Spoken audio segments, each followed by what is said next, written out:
देखो अब, a piece of solid weighs 120 gram in air, एक सॉलिड पीस है ये वाला,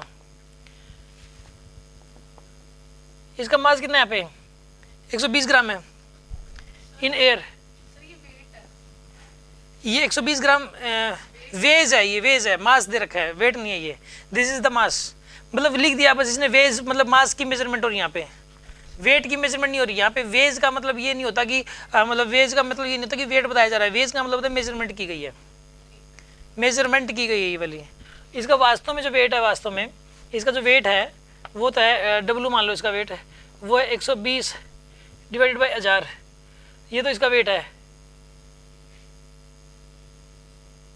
120 डिवाइडेड बाई 1000, ये तो है यहाँ पे इसके अंदर जो है, इसके अंदर ये इसका वेट हो गया 120 डिवाइडेड बाई 1000 इंटू 10, ये होगा इसका वेट, तो mg के बराबर। मास हो ग्राम्स की किलोग्राम की टर्म्स में इंटू जी कर दिया आपने, तो यहाँ पे कितना हो जाएगा, यहाँ पर ये 1200 डिवाइडेड बाई में 1000, यानी कितना आएगा यहाँ पर ये 1.2 न्यूटन, 1.2 न्यूटन, ये इसका वेट हो गया आपके पास। समझ आ गई बात आपको? ये तो एयर में है, एयर के अंदर एफ तो लगता नहीं है, मतलब एफ 0 के बराबर लगता है लगभग, तो ऐसे केस में एयर में इसका वेट इतना हो गया, ठीक है ना। अब इसने बोला कि 80 ग्राम वेट है इसका वाटर के अंदर, इसका वॉल्यूम वी मान लो आप एक बार, इसका वॉल्यूम कितना वी, ठीक है। अगर यानी कि आप एक सोचो, इसके ऊपर नीचे तो वेट कितना होगा इसका 1.2 न्यूटन का फोर्स लगेगा नीचे की तरफ, ठीक है ना। 80 का मतलब कितना हुआ 0.8 आएगा, एफ कितना लगेगा इस केस में 0.8 न्यूटन।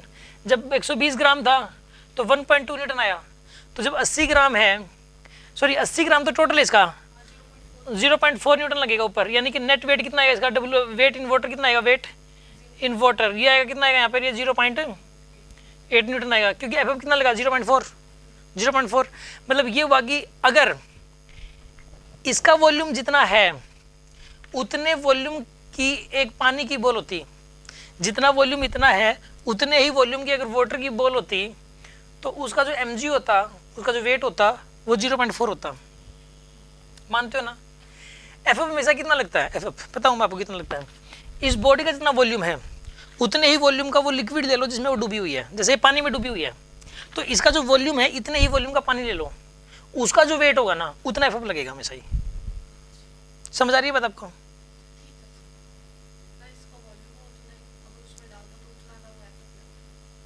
उतने वॉल्यूम का अगर वो लिक्विड ले लें तो उसका जो वेट होगा उतना एफ लगेगा। समझ आ गई बात? मैं देखो अभी कंटिन्यू करेंगे, पहले मैं एक छोटी सी बात आपको बता दूं कि जैसे कि मान लिया जाए एक लिक्विड है, पता नहीं कौन सा लिक्विड है, इसके अंदर आपने एक बॉक्स डाल दिया, इस बॉक्स का वजन पता नहीं कितना है, इस बॉक्स का वजन कुछ भी हो सकता है भाई, इसका वजन तो मान लो, इसका जो वेट है वो तो 200 न्यूटन है इसका वेट तो, लेकिन ये देखो कि इसका जो वॉल्यूम है, इसका जो उतने ही वॉल्यूम का अगर ये लिक्विड होता तो क्या उसका भी वेट 200 होता? नहीं होता, उसका वेट तो कुछ और होता।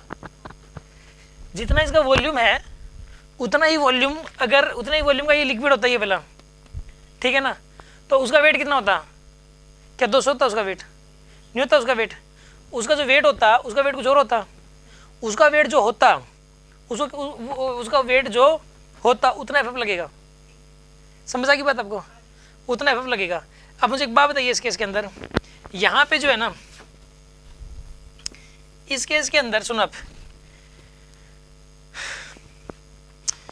इसमें जो है ना, यानी कि एक प्रकार से इसका वी वॉल्यूम है ना, वाटर का weight, weight of water of V volume कितना हो जाएगा बताइए?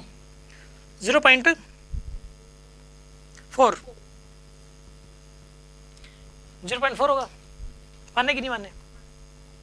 अच्छा, अब एक काम करो, एक लिक्विड है ये वाला, इसके ऊपर कितना लग रहा है नीचे 1.2 न्यूटन, ऊपर क्या लग गया बताइए एफ? कितना है एफ इसके ऊपर? 0.4 आएगा ऊपर। आगे ना बात समझ में आपको? अच्छा अब सुनो, यहाँ पे इसके ऊपर लगेगा, इसके अंदर 0.4 न्यूटन लगेगा एफ, नहीं, 0.4 तो नहीं लग रहा है इसमें, कितना दे रखा है इसने? 60 ग्राम है इसका वेट। दूसरा लिक्विड है, वाटर की बात नहीं कर रहा मैं, दूसरे लिक्विड की बात कर रहा हूँ।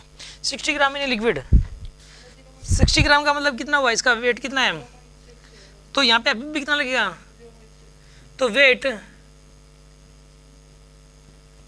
इन लिक्विड कितना हो जाएगा इसका? वेट इन लिक्विड 0.6 न्यूटन, ठीक है ना। और अब एक बात बताऊँ, ये जिस लिक्विड में डुबा रखा है उस लिक्विड का उतना वॉल्यूम जितना वॉल्यूम इसका है, उतने वॉल्यूम का जो वेट होगा वो पता है कितना होगा? 0.6 होगा। Weight of liquid we volume कितना होगा? तो ये 0.6 होगा। समझ आ रही ना बात आपको? इसके अंदर आएगा 0.6। कोई डाउट हो तो बताओ इस बात में, कोई शक? अब एक बात बताओ आप मुझे, देखिए आप इसमें जो है ना वेट अब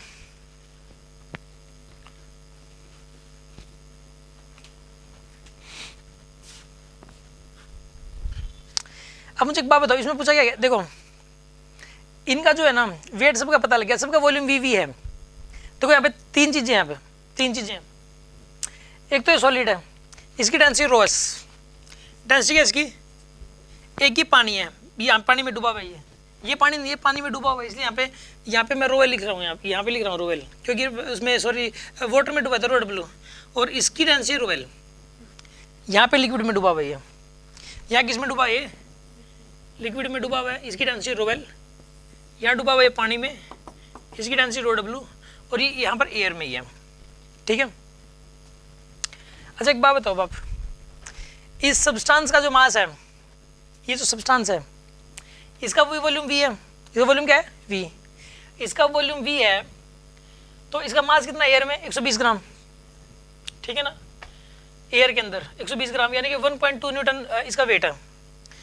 अगर इसका जितना वॉल्यूम है उतने ही वॉल्यूम का पानी ले लें, ये पानी ले लें, वाटर ले लें उतने ही वॉल्यूम का, तो उसका वेट कितना होगा? और इसका जो वॉल्यूम है वही वॉल्यूम वी है, उतने ही वॉल्यूम का अगर ये लिक्विड ले लें उसका वेट कितना होगा? 0.6। डेंसिटी आ गई सबकी। देखो अब यहाँ पे रो एस की वैल्यू कितनी आएगी? रो एस की वैल्यू हो जाएगी मास बाय वॉल्यूम। मास कितना है इसका? 120 बाय 1000। वॉल्यूम कितना है इसका? V, volume V. Rho of water कितना आएगा? रो ऑफ वाटर कितना आएगा? तो ये मास कितना है इसका? इसका मास तो इसका वेट है 0.4 न्यूटन, तो यानी इसका वेट हो जाएगा, इसका 0. सॉरी मास हो जाएगा 40 ग्राम। 40 ग्राम नहीं हो जाएगा, तभी तो 0.4 न्यूटन है। 40/1000 इंटू वी आएगा आपके पास। समझ आएगी बात आपको? फिर आएगा रो ऑफ द लिक्विड, कितना आएगा रो ऑफ लिक्विड बताओ? 60 बाय में 1000, इसका आएगा मास का 60 ग्राम इंटू 1 बाय वॉल्यूम, तो भैया तीनों का सेम रखा है। आगे ना तीनों का रो, ऐसा करो, इसका रो आएगा आपके पास, ये कैंसिल हो गया। इसका आएगा 0.12, ऐसे ही छोड़ दो इसको एक बार, बस 12/100 वी लिख दो इसको लिख दोगे 4/100 वी, इसका लिख दोगे 6/100 वी आ जाएगा इसका, 6/100 वी। अब एक काम करो, पूछा क्या था इसमें? Relative density of solid to that of liquid R. Relative density of solid की बतानी है और लिक्विड की भी रिलेटिव डेंसिटी बतानी है, यानी कि वाटर की रिस्पेक्ट में निकलेगी। फिर वो तो वाटर की अंडरस्टूड है कि वाटर की रिस्पेक्ट में इसकी डेंसिटी देखो, density of solid with respect to water क्या है यहाँ पे, rho S by rho water. Rho S क्या है यहाँ पे 12/100V, रो वाटर कितना है यहाँ पे 4/100V, यानी कि 100V/4। 100V से 100V कैंसिल हो गया, कितना है यहाँ पर ये 3 आ गया। अब rho of the liquid with respect to क्या लिखोगे आप यहाँ पे वाटर, कितना है यहाँ पे ये rho L by rho W क्या है यहाँ पे, रो एल कितना है यहाँ पे, रो डब्ल्यू कितना है यहाँ पे 100V/4 आएगा यहाँ पे। समझ आ गई बात आपको, 100V/4 कितना आएगा यहाँ पर ये 3/2 3/2 आएगा आपके पास, आंसर आ गया आपके पास। ठीक है।